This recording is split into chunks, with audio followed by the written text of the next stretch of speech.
The street was empty, or at least it looked that way. I had my headphones in, still half, hearing the creepy sound effects from the horror game I'd been playing earlier.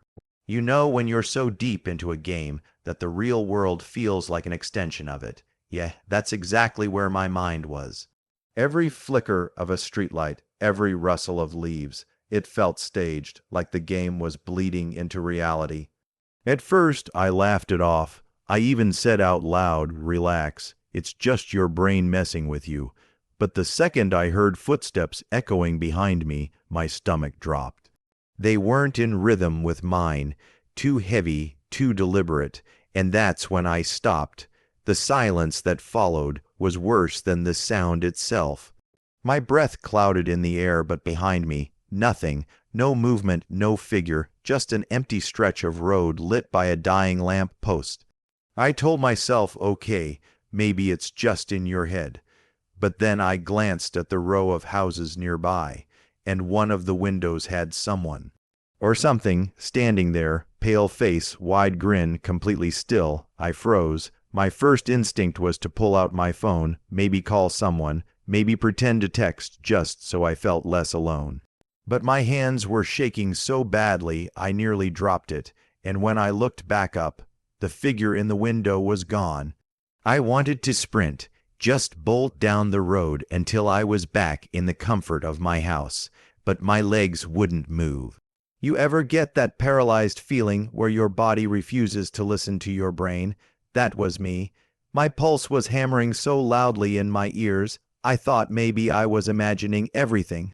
But then the footsteps returned, closer this time, louder, whoever or whatever it was, they weren't even trying to hide it anymore. I turned my head slowly, like peeling back a curtain you don't want to look behind, but again the street was empty. No figure, no shadow, nothing, and that's when I realized the sound wasn't coming from the pavement. It was coming from the grass, just off to the side. Someone was walking parallel to me, keeping pace, hidden in the dark. I tried to play it cool, pretended to yawn, pretended I didn't notice, but inside, my heart was sprinting a marathon. I whispered to myself, just keep walking, don't stop, don't let them know you see them. Every step I took, I swore I heard the faint crunch of grass beside me. And when I reached the corner, that's when it happened.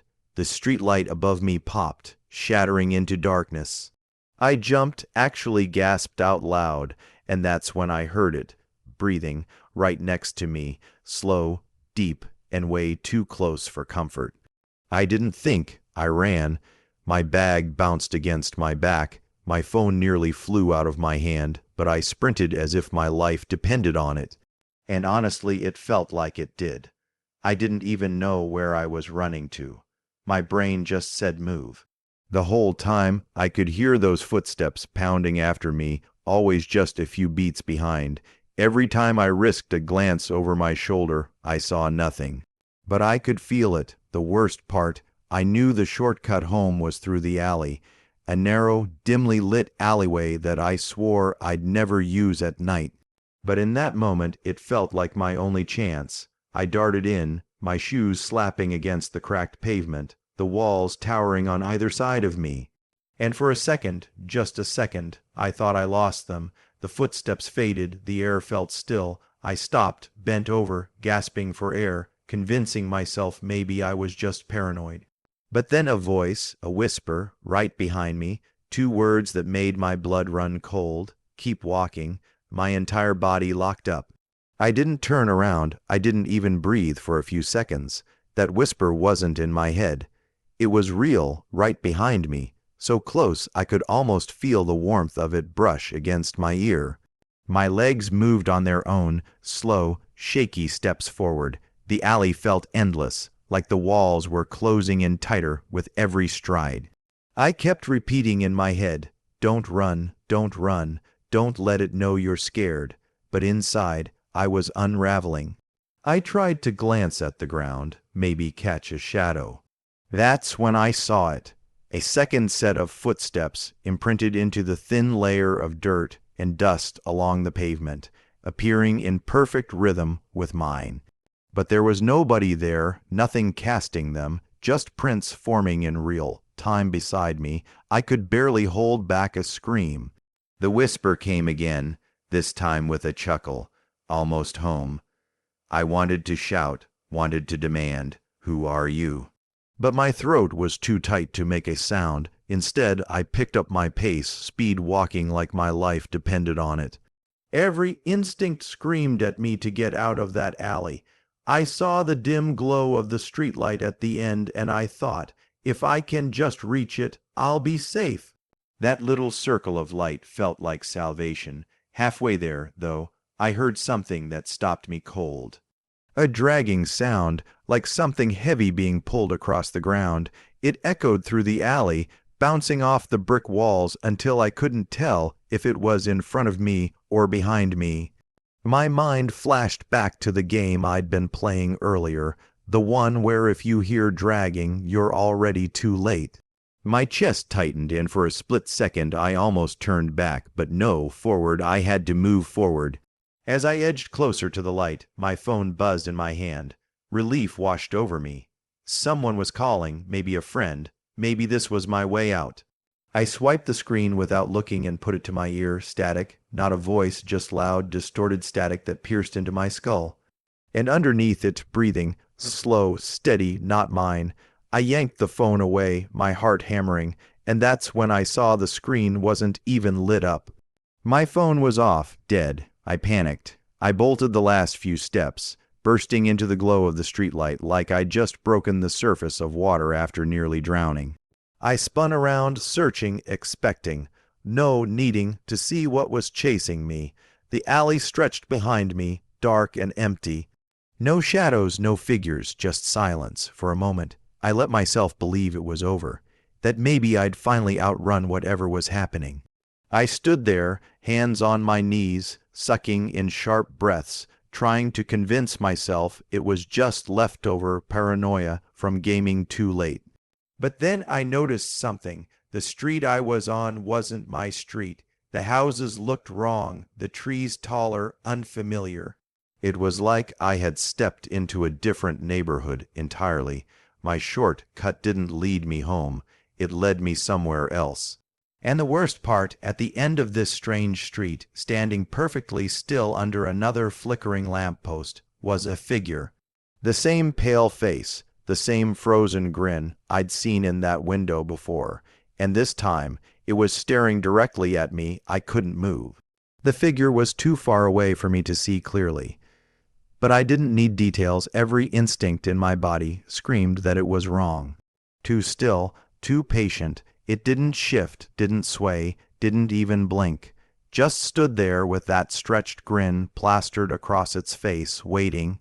The more I stared, the more the world around me seemed to quiet down. No cars in the distance, no crickets, no wind. Just me and it. I told myself, don't give it the satisfaction, just walk. My legs felt like lead, but I forced them to move, each step heavier than the last. I kept my eyes locked on the ground, but curiosity burned through me. When I glanced up again, he was closer. Not by walking, not by moving. Just closer, like reality had skipped a frame. My chest tightened so badly I thought I'd pass out right there on the street. I tried to make sense of it. Maybe I was hallucinating, maybe I was asleep, maybe the game had just fried my brain. But then I blinked and the figure was gone, just gone. My heart leapt, but not in relief. If anything, the fear doubled. Because if it wasn't standing there anymore, where was it? I spun in every direction, scanning yards, rooftops, shadows, anywhere it could have gone. Nothing, and then out of nowhere, I heard the faintest laughter, a low, broken giggle that crawled along the edges of the street. It didn't sound like it came from one spot. It was everywhere, circling me. My instincts screamed to run, so I did. I sprinted down the road, darting between unfamiliar houses, my lungs burning as I searched desperately for some sign of home. A landmark, a familiar corner, anything, but every street looked the same, rows of houses with windows too dark, too silent, like they were all watching me. Halfway down the block, one of the porch lights flicked on. my chest filled with relief. Someone's awake. Someone can help me. I stumbled up the walkway, practically begging the universe to let this be a normal house with a normal family inside. I pounded on the door, shouting, "Please, open up. Someone's following me." At first, nothing. Then, slowly, the door creaked open. But instead of a person, I was met with darkness. No furniture, no pictures, no sound. Just an empty hallway stretching back into black. My voice caught in my throat. Every instinct screamed at me not to step inside, and yet the door kept opening wider, like it was inviting me in. Behind me, I heard the crunch of footsteps again, the grass, the same deliberate pace, closer and closer. My options were clear: go inside the dark house or face whatever was behind me. Neither felt like survival. The footsteps grew louder, heavier, until I swore I could feel the ground tremble. My hand gripped the edge of the doorframe. My brain split in two directions: stay outside and die, or go inside and risk something worse. I made my choice. I stepped over the threshold. The instant I did, the door slammed shut behind me. Total blackness swallowed me whole. I fumbled for my phone, desperate for even the dimmest glow. But when the screen lit up, I froze. It wasn't my lock screen. It wasn't my wallpaper. The display showed me in real time, standing in that exact hallway. Only there was someone standing right behind me. The sight on my phone almost made me drop it. There I was, framed perfectly in the hallway, holding my phone up like a mirror, but the figure behind me was wrong. It wasn't just standing there, it was leaning in. Its face hovered inches from my shoulder, pale skin stretched like wax, that grin wider than humanly possible. My blood turned to ice. I couldn't move, couldn't scream. The only thing I managed to do was whip my head around. Nothing, just the empty, black hallway, no one behind me, but when I looked back at the phone screen, it was still there. Smiling, breathing, and the worst part, its hand was raised, reaching for me. That broke me. I shoved the phone into my pocket and bolted deeper into the house. The floorboards groaned under every step, the air thick with dust, like nobody had lived here for decades. My breath echoed off the walls, too loud, too panicked. The hallway twisted and turned like a maze. Every door I passed locked tight. I yanked at handles, shoved at frames. Nothing budged. It was like the house itself was trapping me. And then the whisper came back, not behind me this time, above me. "You shouldn't have come in." I froze. My eyes flicked upward. The ceiling was cracked, the plaster peeling, but through the gaps I swore I saw movement, fingers curling, dragging along the wood. My body wanted to collapse, but adrenaline shoved me forward. I stumbled into the first open doorway I found, slamming it behind me, pressing my back to the wood as if that would keep it out. The room was wrong. It was a living room, but it looked exactly like the one in the game I had been playing earlier that night. Same couch, same old TV set, even the same broken lamp in the corner. My knees nearly buckled. This wasn't just fear anymore. It was déjà vu, like I'd stepped straight into the game itself. I edged toward the TV, which flickered with static even though it wasn't plugged in. My reflection wavered on the screen, but then it changed. My reflection smiled at me, not my smile. Its smile, wide, sharp, unnatural. I stumbled back, shaking my head, whispering, "No, no, no, this isn't real." But then the TV shut off, leaving me face with my own terrified expression in the black glass. That's when I heard the door creak open behind me, slow, deliberate. My stomach dropped. I hadn't touched it. My back was still pressed against it seconds ago. Something had opened it from the other side. I spun around, ready to confront whatever stepped in. But the doorway was empty, dark, silent. I took one step closer, trying to peer into the hall, when suddenly, slam. The door slammed shut in my face with enough force to rattle the walls. I screamed, spinning back toward the room, and that's when I saw it. The figure was no longer in the TV. It was standing in the corner of the room, perfectly still, perfectly smiling. I backed away, inch by inch, my breathing sharp and uneven. Its head tilted, cracking to the side like it was studying me, enjoying my fear. My body screamed for escape, but there was only one door, and it had just slammed shut. The figure took a step forward. One slow, echoing step, and then another, closer, closer, until it opened its mouth, but no sound came out. Only darkness. I couldn't breathe. The thing stood just feet away. Its mouth stretched open into an impossible void, swallowing the little light in the room. No sound came out, but I felt it. A pull, like the air itself, was being sucked toward it. My chest tightened as though something was trying to drag the breath right out of my lungs. My hands clutched my throat, desperate to hold on to even a shred of oxygen. I staggered backward, slamming into the wall. My vision blurred, black spots forming, but then just as suddenly, the pull stopped. Silence rushed back, heavy and suffocating. I gasped for air, collapsing to my knees, wheezing, clawing at the floor like a drowning man, finally breaking the surface. When I looked up again, the figure was gone, the room was empty, too empty, the static TV was dark, the lamp gone, the couch missing. It wasn't the living room anymore. The walls had shifted into something else concrete, cracked and wet. The air smelled of mildew, damp and rotten, like I had been dropped into the basement of some forgotten building. My stomach twisted. The game. This was another room from the game, the basement level, and if that was true, I knew what came next. In the game, this was where the entity hunted you, slowly, patiently, always one step ahead. My pulse hammered so hard I thought my ribs might crack. I whispered to myself, "This isn't real, this isn't real," but the sound of dripping water echoed down the hall, followed by the slow scrape of something dragging across the floor. Panic surged. I ran, not caring where, just anywhere away from that sound. My footsteps splashed into puddles, the corridor stretching far longer than any basement should. I felt walls narrowing, the ceiling pressing lower, until I was nearly crawling. And then, in the dim glow of my phone screen, I saw something ahead. A door, old, rusted, half broken, but a door, my only chance. I lunged forward, gripping the handle, wrenching it with everything I had. It wouldn't move.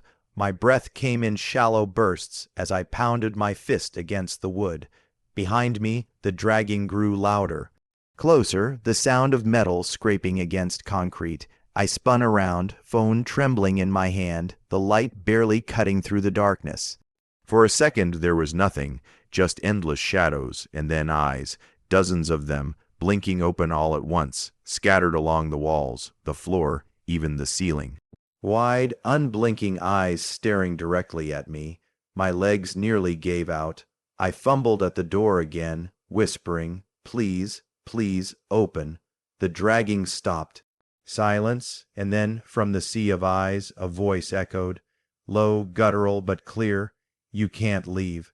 The door burst open on its own, slamming against the wall so hard the sound echoed through the hall. I didn't hesitate. I dove through, slamming it behind me. My chest heaved, my throat raw, but for a moment I thought maybe, just maybe, I had escaped. Until I looked up, I was standing in my own bedroom, my bed, my desk, my posters on the wall, home. Relief flooded me for half a heartbeat until I saw the mirror across the room, and in that mirror, I wasn't alone. My reflection didn't match me. I was standing there, trembling, gasping for air, but the version in the mirror, it was calm. Too calm, shoulders straight, head tilted, and yes, that same twisted grin. My stomach dropped. I took one shaky step closer, and the reflection took a step forward too. Not delayed, not mirrored, like it was moving on its own. I whispered, "No, no, no, this isn't real." My voice cracked, but the reflection's grin only widened. And then it raised its hand slowly, smoothly, and pressed its palm against the glass. My body refused to move. I watched as a hairline crack formed where its hand touched, spreading across the mirror like a spiderweb. The sound was sharp, shrill, filling the room. I stumbled back, clutching my ears, but the cracks kept spreading, faster and faster, until the entire surface shattered silently. The glass didn't fall to the floor. Instead, it melted away into darkness, leaving only a gaping black void. And out of that void, a pale arm began to crawl, thin, bony fingers clawing the edge of the mirror, pulling itself through. I screamed, sprinting for the door, slamming into it with all my weight. Locked, my own bedroom door locked from the outside. The scratching behind me grew louder as the thing pulled itself free. I pounded, shouted, begged, but nobody came. No neighbors, no family, no one, just me, trapped with it. My phone buzzed again in my pocket. Desperate, I yanked it out, praying for a signal. But the screen lit up with only one thing, a live feed of me, in this exact room, the camera panning slowly toward the figure climbing out of the mirror. I dropped the phone, my chest seized with terror, tears welling as I spun around only to find the mirror empty. No figure, nothing. The room was normal again, my bed untouched, my desk the same, everything perfectly in place. Like nothing had happened, I collapsed onto the floor, shaking so hard I could barely breathe. My phone buzzed one last time. Against every instinct, I picked it up. One new message, just 3 words, check your window. My blood ran cold. I turned, slowly, praying it was a sick joke, praying nothing would be there, but when my eyes hit the glass, my stomach dropped into nothing. Because staring back at me, pressed against the other side of the window, was that same pale face, grinning. Watching, waiting, I screamed, and the screen cut to black, and that's when I realized maybe I never walked home that night at all. So yeah, it's safe to say, I'm never walking home alone after gaming again, and if you're watching this at night, maybe you shouldn't either. Sleep tight.